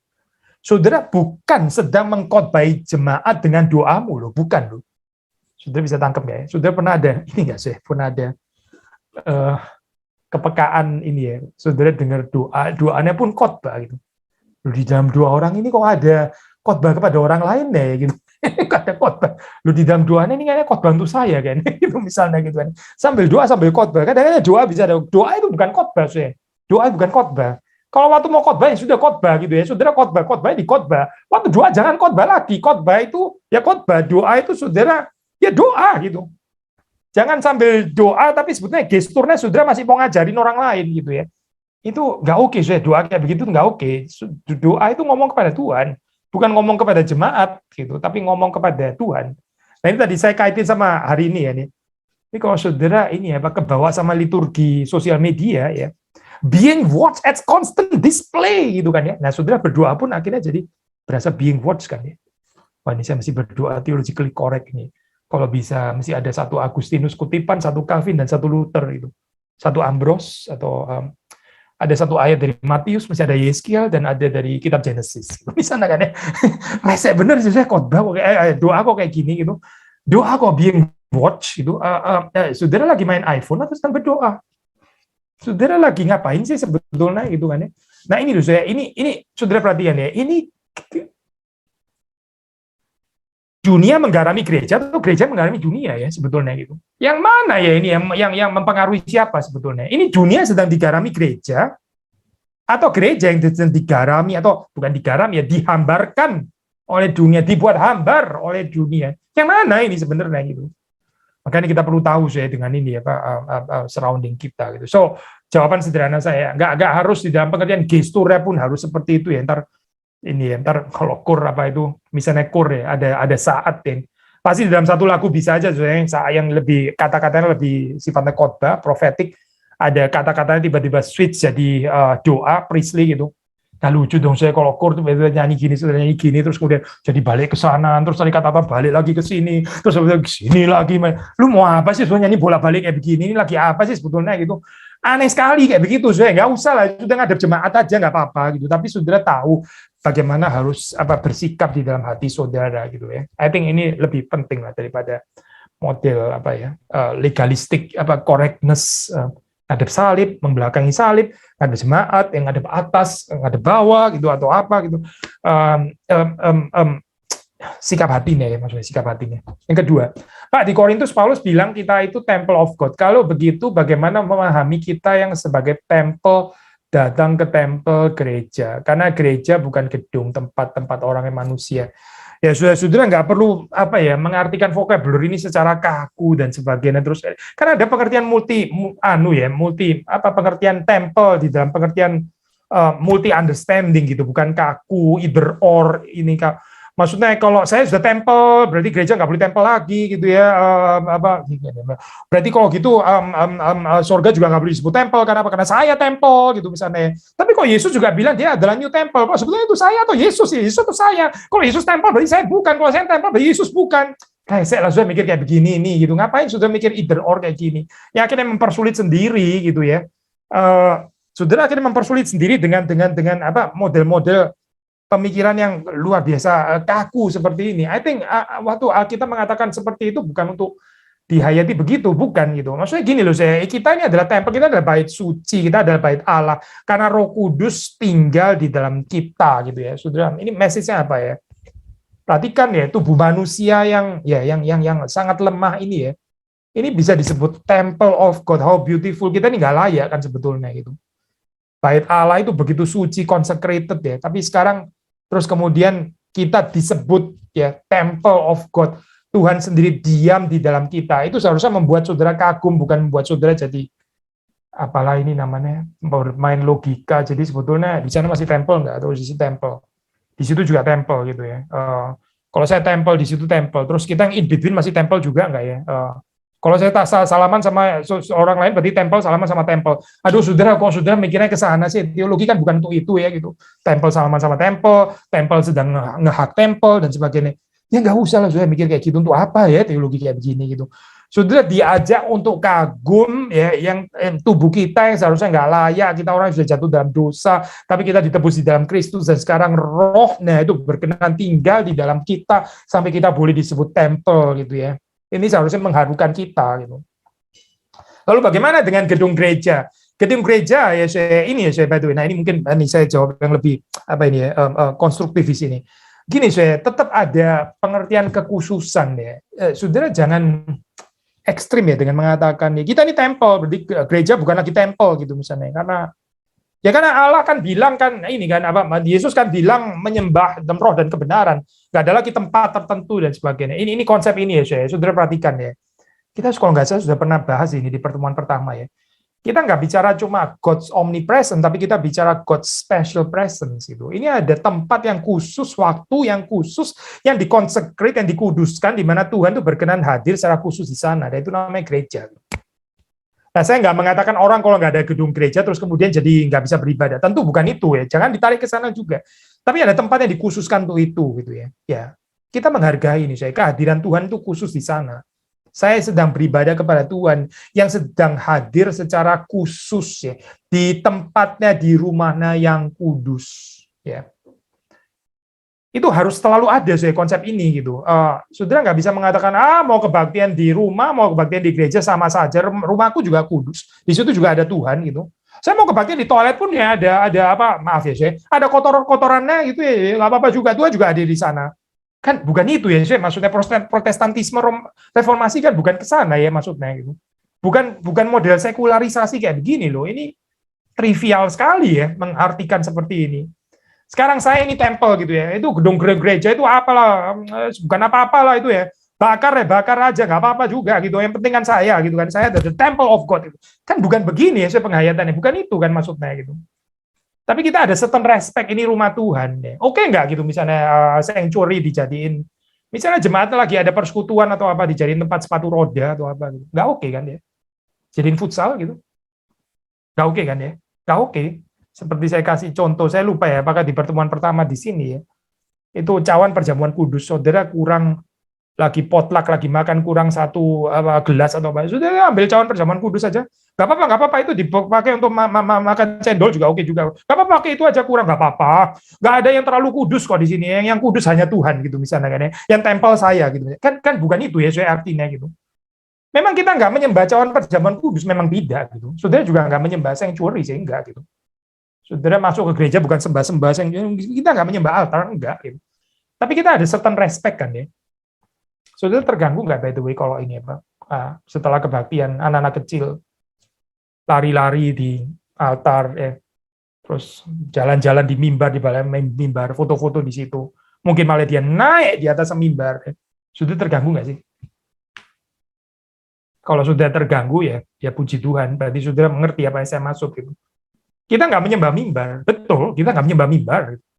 Tapi mimbarnya adalah tempat yang diconsecrated. Ini adalah tempat di mana firman Tuhan itu diberitakan, kita menghargai itu. Ini tempat di mana kita berharap Tuhan itu berkenan hadir secara khusus dan menyatakan kebenarannya, menyatakan kemuliaannya, kekudusannya, dan sebagainya. Ini tempat yang kudus. Reformasi itu bukan meniadakan itu loh, saya bukan. Saudara, I think sangat salah ngerti kalau dibilang reformasi membuat sekularisasi. Ini ya Pak, semua tempat sama saja, semua hari sama saja gitu misalnya ya. Bukan itu maksudnya saya. Tetap ada konsep kekhususan, kekudusan, consecration itu tetap ada. Pertanyaan ketiga, mengenai penggunaan alat musik, apa batasannya? Apakah harus berupa piano atau organ? Jika tidak memungkinkan, apakah bisa dengan gitar atau alat musik? Ya tentu saja bisa lah, saudara. Nggak mutlak pakai piano atau organ, apalagi organ pipa gitu kan. Dan nggak boleh yang elektronik, harus betul-betul organ pipa gitu misalnya ya. Ya itu gimana sih, kita dapatnya gimana gitu di Indonesia gitu. Nggak seperti itulah saudara. Jangankan pakai instrumen, nggak pakai instrumen pun juga bisa beautiful. Ya ada gereja yang di dalam keadaan di tempat penganiayaan. Mereka nggak bisa memuji Tuhan dengan instrumen, bahkan tanpa instrumen. Bisa nggak beribadah? Sangat bisa, sangat bisa. Saudara jangan tergantung mesti apa instrumen ini atau harus piano. Nggak boleh pakai yang lain dan harus selalu ada instrumen atau apa. Nggak, menyanyi dari dalam hati ya, katanya Calvin. As simple as that, menyanyi dari dalam hati ya. Ya, itu menyanyi bukan dengan sikap yang munafik, tapi dengan sungguh-sungguh menyatakan isi hati kita di hadapan Tuhan. Lalu berharap Tuhan juga membentuk kita ya, mentransform kita melalui lagu-lagu yang kita nyanyikan. I think itu lebih penting ya, daripada kita memperdebatkan gitar, oke enggak, bagaimana dengan violin, yang ukuran berapa, mesin 4/4, apakah oke enggak pakai yang 3/4, aduh rese bener saya, kalau violinnya warna hijau bagaimana gitu, apakah masih bisa diterima kalau merah muda, aduh sudah, kita nggak debat kayak begini lah ya, jadi rumit sekali gitu. Pertanyaan nomor 4. Sekarang ini gereja-gereja Injili mulai ikut memakai band waktu ibadah. Dengan alasan bahwa pada zaman Daud pun mereka memakai alat musik yang ada untuk memuji Tuhan. bagaimana kita menyikapinya ya. Kita di GRI kan nggak ada ya saya kayak begini ya. Jadi, saudara mungkin dari gereja lain atau apa gitu, atau dari GRI juga mau menyikapi gereja lain, kepo ya saya. Atau saudara dari gereja lain atau gimana gitu ya. Diskusikanlah dengan pimpinan gereja saudara. Tapi kami di GRI kami ada alasan kenapa nggak pakai itu gitu. Ya karena dari alat musik tertentu itu di dalam pengubahannya, yaitu secara prinsip estetik dan sebagainya itu kita sulit untuk mempertanggungjawabkan itu sebagai satu vehicle atau satu struktur yang bisa dipakai untuk melayani Tuhan dengan baik ya. Nggak semua culture yang ada di dalam dunia kita itu nggak semuanya harus dipergunakan kok di dalam ibadah, nggak semuanya saya. Saudara bisa selektif, it's just alright gitu. Di dalam ibadah nggak ada badminton, it's just nggak apa-apa juga. Bukan cuma nggak apa-apa, harusnya memang nggak ada gitu. Masa kita ada badminton di tengah-tengah ibadah? Badminton is something yang beautiful kan ya. Pingpong, badminton, renang dan sebagainya itu oke gitu. Tapi apakah harus ada di dalam kebaktian? Ini nggak harus juga kan ya. Kenapa harus semuanya ada ya di dalam kebaktian kita gitu. Demikian juga apakah alat musik kontemporer semua harus ada di dalam? Nggak harus juga lah. Kenapa harus ada sih ya? Kita bisa pakai tanpa alat musik, kita bisa pakai alat musik apa gitu. Kenapa kita harus merayakan segala sesuatu yang ada di dalam zaman kita, terus kemudian ibadah kita mesti menampung semuanya gitu ya. I think nggak ada pressure itu ya di dalam ibadah gitu, nggak ada loh. Saudara di dalam ibadah juga nggak harus pakai seluruh korden termutakhir yang sedang didesain pada tahun 2022. Nggak harus lah. Saudara nggak pakai korden juga nggak kenapa-kenapa. Maksudnya ini nggak apa-apa kok. Gereja bukan tempat untuk menampung korden mutakhir, bukan gitu. Kenapa ya mesti menampung gitu? Nggak perlu kan gitu. So coba ini ya kritisi bagian itu gitu. Kenapa ya saya harus menampung semua alat musik yang ada pada zaman kita sekarang gitu. Itu dasarnya apa gitu? Pertanyaan yang berikutnya ya, kayak ini pertanyaan yang hari ini. Apakah tidak lebih tepat jika jemaat dan paduan suara hanya menyanyikan lagu-lagu pujian dalam bahasa Indonesia, bukan Inggris dan Latin dalam ibadah kita? Saya setuju, sudah setuju. Kalau saudara ada kemungkinan menerjemahkan itu baik sekali, tapi kadang kita ya nggak ada kekuatan untuk melakukan semuanya. Ya. Setidaknya lah ya, setidaknya kalau pakai bahasa yang kita sulit mengerti, ya ada terjemahan. Ini penting ya, saya untuk ibadah reformatoris ini sangat penting karena orang itu dibangun melalui pengertian ya, dan kita ini kan ya bahas Agustinus, Calvin pengertiannya itu teks kata-katanya itu sangat penting yang didukung oleh struktur musik ya kan. Jadi jangan sampai orang cuma menikmati keindahan musik melodinya dan sebagainya, counterpointnya, polifoninya dan sebagainya. Tapi orang sebetulnya ini tentang apa sih sebetulnya lagunya nggak tahu lah. Tapi melodinya enak buat saya. Nggak bisa begitu dong saudara. Itu sangat nggak reformatoris ya. Jadi setidaknya sediakanlah translation di layar gitu. Jangankan itu saya kadang-kadang kayak kami ya di GRI Kelapa Gading itu kadang ada nyanyi lagu yang bahasa Inggris ya. Kadang ada lagu bahasa Inggris yang belum ada terjemahannya ya. Lalu bagaimana ya menyanyi lagu Inggris? Kita tahu nggak semua jemaat bisa mengerti bahasa Inggris. Kita sediakan terjemahannya. Jadi ada satu ekstra lagi lembaran lagi yang menerjemahkan lagu tersebut ke dalam bahasa Indonesia ya. Tapi di dalam jumlah suku kata yang bebas tentunya gitu ya. Karena kita belum sanggup untuk menerjemahkan lagu itu ke dalam bahasa Indonesia, kita bikin terjemahannya di dalam bahasa Indonesia yang tanpa harus bisa dinyanyikan. Maksudnya terjemahan di dalam kata-kata yang jumlah suku katanya nggak harus sama dengan suku kata di dalam bahasa Inggris gitu ya. Dan ini ya membantu untuk jemaat kalau mau menyanyi dia bisa melihat terjemahannya. Oh ini artinya gitu. Jadi dia bisa menyanyi juga singing with understanding, menyanyi dengan pengertian gitu. Tapi saya setuju kalau bisa diterjemahkan ya itu ideal sih ya, dengan bahasa Indonesia tentu gitu. Benarkah jika kita tidak ikut bertepuk tangan dan dalam puji-pujian yang biasa dilakukan gereja-gereja karismatik seperti, sudah sampai sebut istilah nama gerejanya, pada waktu menyanyikan haleluya puji Tuhan. Benarkah jika kita tidak ikut bertepuk tangan dalam puji-pujian yang biasa dilakukan gereja-gereja karismatik seperti gereja itu, gitu, pada waktu menyanyikan haleluya puji Tuhan? Dasar Alkitabnya apa sih? Kita nyanyi haleluya puji Tuhan mesti ada tepuk tangannya itu. Kenapa ini jadi legalisme baru, jadi Taurat baru? Gitu. Yang mau tepuk tangan ya silakan tepuk tangan. Kita juga nggak usah menghakimi mereka yang tepuk tangan, tapi yang nggak tepuk tangan sudah paksa tepuk tangan. Untuk kalau nggak tepuk tangan berarti kamu belum bilang haleluya, berarti kamu nggak sungguh-sungguh puji Tuhan. Ini kan Taurat baru gitu ya. Injil itu memerdekakan kita dari Taurat-Taurat ini gitu.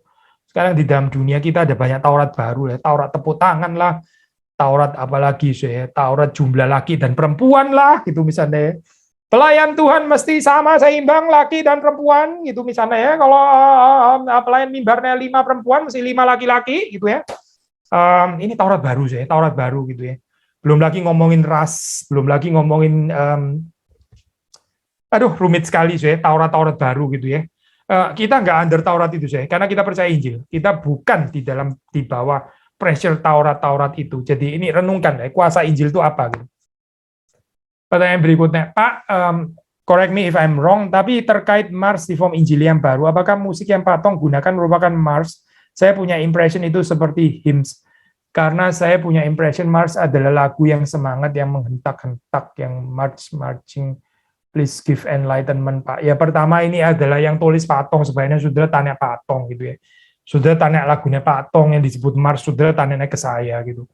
Jadi bagaimana saya ini? Saya sedang diadu dengan Pak Stephen Tong atau gimana ya?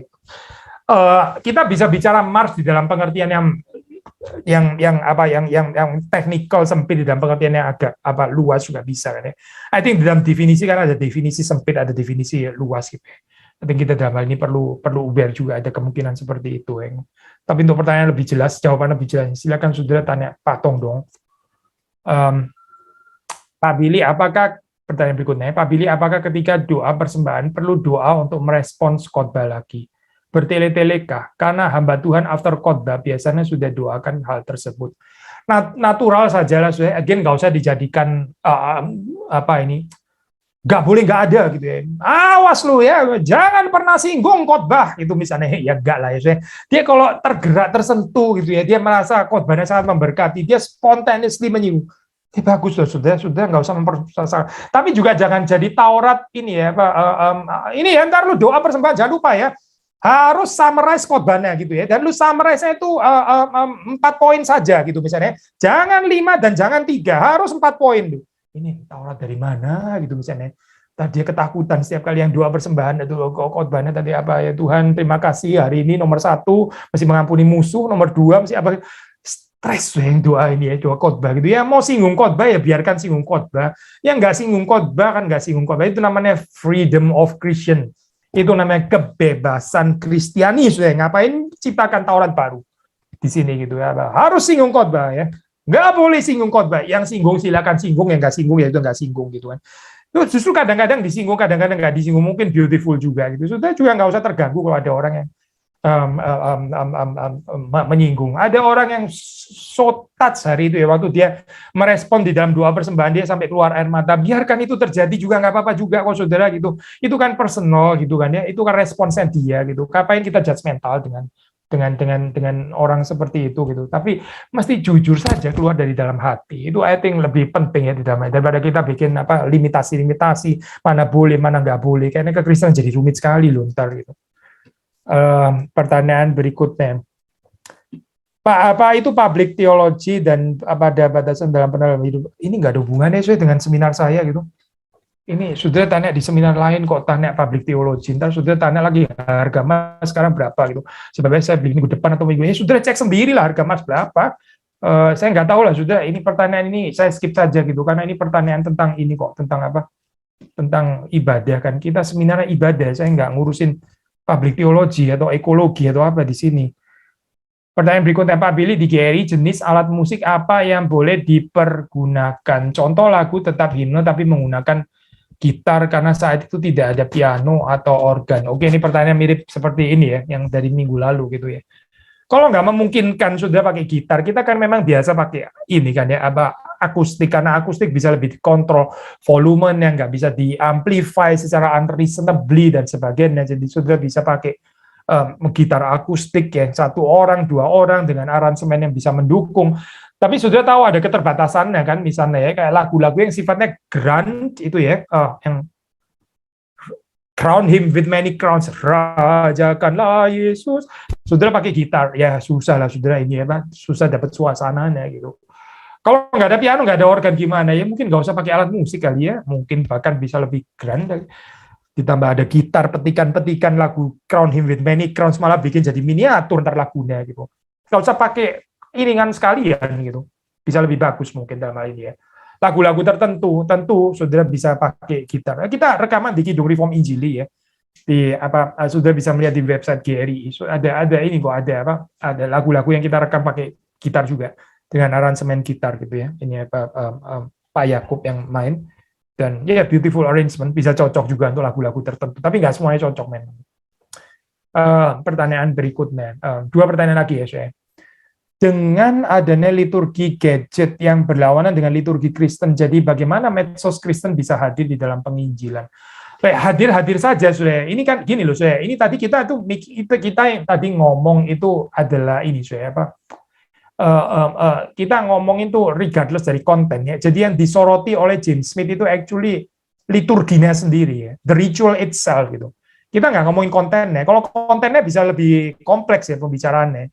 Kontennya apa gitu? Konten pornografi gitu misalnya. Kontennya penginjilan, kontennya pemberitaan firman Tuhan, kontennya Bible study gitu misalnya. Ya kan memang bisa lain lagi kalau kita bicara ini ya tentang kontennya, bisa lebih kompleks gitu maksudnya diskusinya. Tapi yang disoroti oleh James Smith itu sebetulnya adalah ini saya kehadiran gadget itu kalau kita nggak ada ini ya, nggak ada kritikal gitu, nggak ada sifat kritis gitu ya. Kita bisa ini loh jatuh kepada model liturgi yang akhirnya menguasai kita. Maksudnya gini, sederhana saja ya.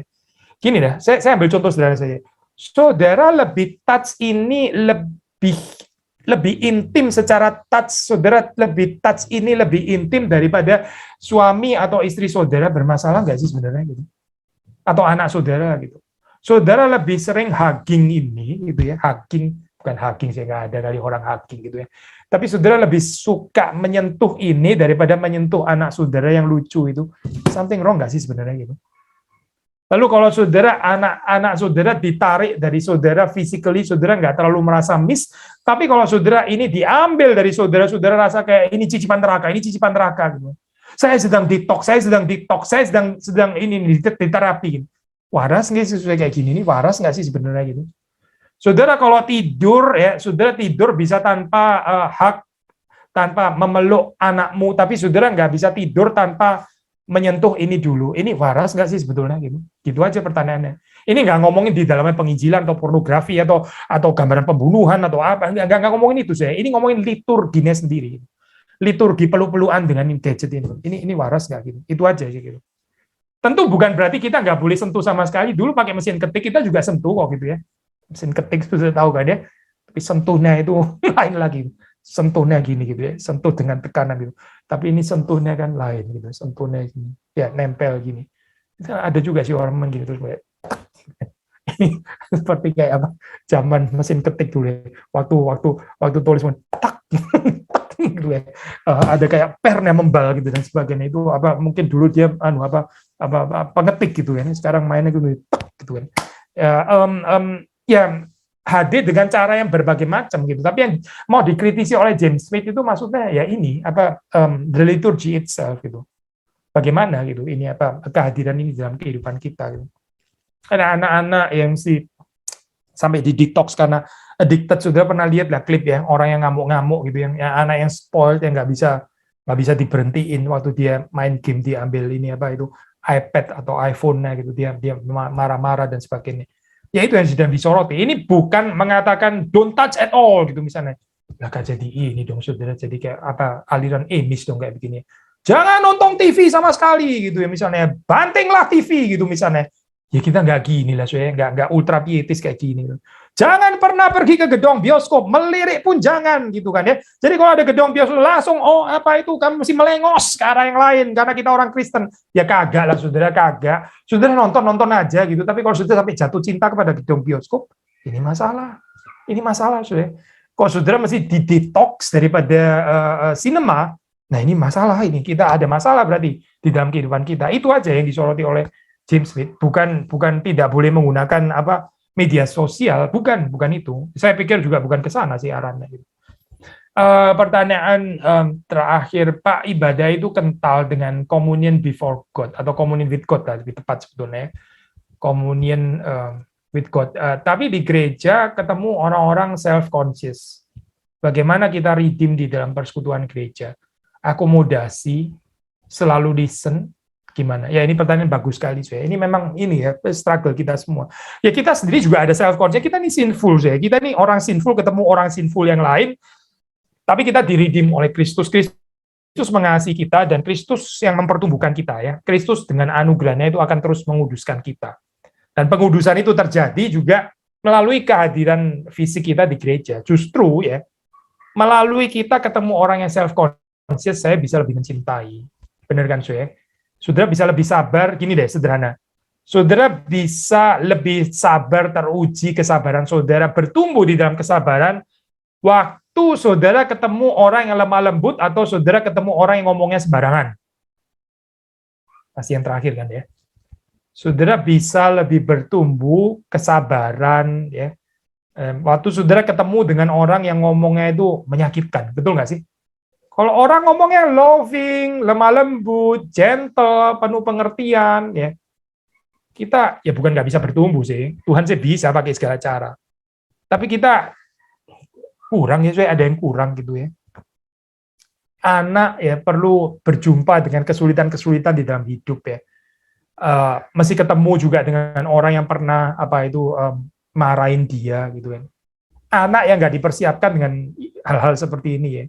Yang totally dimanja, yang di overprotective gitu ya, semuanya ini ngomongnya mesti benar gitu ya. Sekali kena marah, ada orang teriak sekali dia langsung pulang gantung diri gitu ya, karena merasa hidup ini tidak berarti. Kok saya diteriakin gitu ya, terus dia gantung diri gitu misalnya. Ya itu spoiled namanya gitu kan ya, spoiled.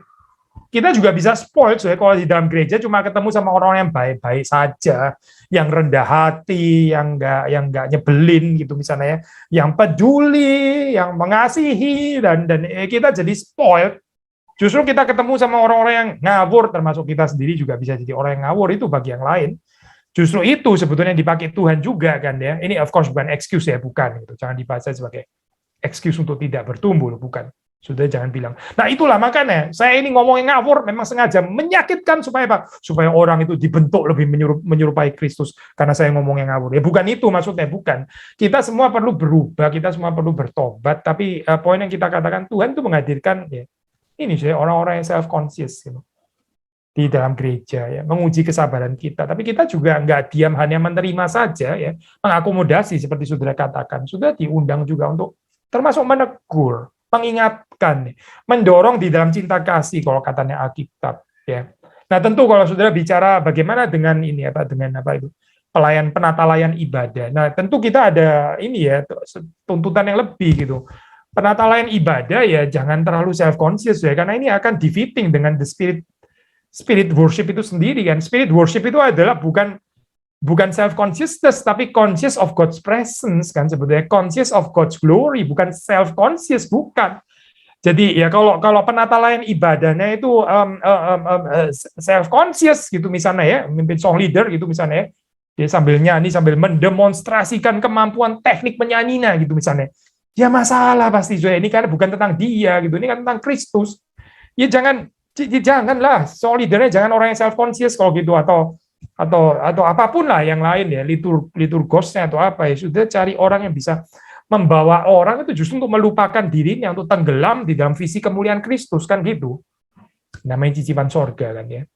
So ya harap Tuhan menolong kita untuk bisa terus bertumbuh di dalam kehidupan kita, menikmati undangan Tuhan di dalam ibadah yang again ini adalah cicipan sorga. Tuhan memberkati saudara-saudara sekalian. Jiwaku bagi Allah